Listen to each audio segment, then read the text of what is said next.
سلام دوستای عزیزم، امیدوارم حالتون خوب باشه. امروز میخوام یه آموزش خیلی خوشمزه داشته باشیم، آموزش زیتون پرورده گیلانی که مطمئنم خوشتون میاد.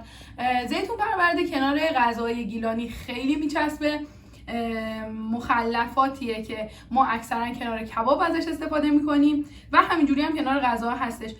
یه نکته‌ای که وجود داره اینه که سبزی که ما داخل زیتون پرورده استفاده میکنیم چوچاق سبزی محلی گیلان که البته به غیر گیلان جای دیگه فکر نکنم که باشه.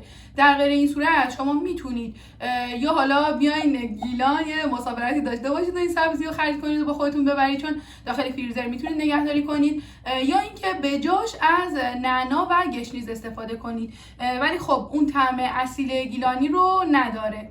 من برای زیتون پرورده از گردوی آسیاب شده، اگه همکارم یه کوچولو بیاد نزدیک بهتون نشون بده، کاملا آسیابش کردم. گردوی محلی و این نمونهش هم گذاشتم که ببینید. گردوی آسیاب شده، زیتون بی هسته نیاز داریم، چوچاق که من داخل فریزر داشتم، وقتی فصلش هم نباشه میتونید نگه دارید، سیر له شده، آب انار تازه، گلپر و سس انار. من از رب انار استفاده نمی کنم به خاطر اینکه یه مقدار زیتون پرورده رو تیره میکنه. من از سس انار استفاده میکنم که انار ترش رو میذارم داخل قابلمه بدون اینکه آب اضافه کنم، میذارم که بجوشه، بعد از صافی رد میکنم و یه سس غلیظی داره، شبیه به آب اناره ولی کاملا غلیظ‌تره. من از سس انار استفاده میکنم. خب برای تهیه‌اش فندقی هم اینجا اومده که به ما کمک کنه. عاشق گردوه، من یه کوچولو براش گردو بذارم و بریم در ادامه بهتون بگم چیکار کنیم. برای زیتون پرورده من اول سسش رو آماده میکنم، بعد زیتون رو بهش اضافه میکنم که کاملا به خورد زیتون پرورده‌مون بره. نیاز داریم به گردوی آسیاب شده، چوچاق، سس انار. خیلی ها برای زیتون پرورده از روغن زیتون هم استفاده میکنن که خیلی خوش طعمش میکنه، یا آب لیمو میتونید شما هم استفاده کنید، ولی خب من به سبک خودم درستش میکنم. گلپر، سیر له شده که اصولا بستگی به اون مقدار موادتون داره که سیر رو به همون مقدار اضافه کنید، و رب آب انار.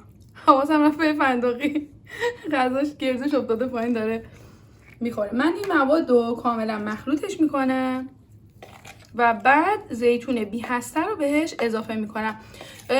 حتما زیتون پرورده باید چندین ساعت یا حداقلش یه 2-3 ساعت یا یک شبانه روز داخل ظرف دربسته داخل یخچال بمونه تا کاملا این مواد به خورد زیتونمون بره. این سسش رو کاملا هم بزنید یه دست بشه و بعد زیتون رو اضافه کنید. هر زمان که دیدید حالا مقدار سسش بیشتره میتونید زیتون بیشتری اضافه کنید، ولی اول سس رو حاضر بکنید، بعد به نسبت اون سس میتونید زیتون اضافه کنید.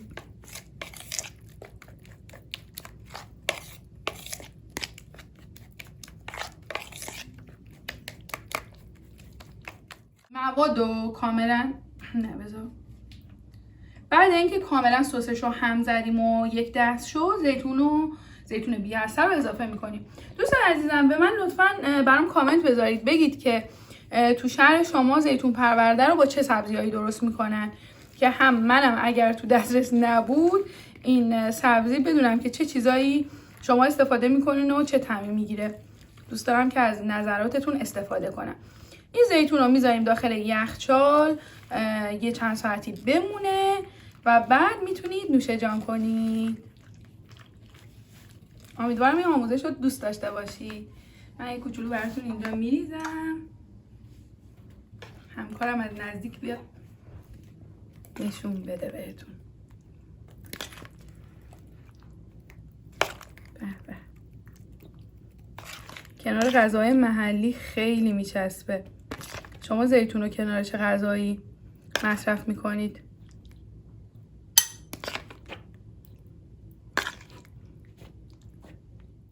زیتون پرورده ما بعد از چند ساعت کاملا حاضر شده.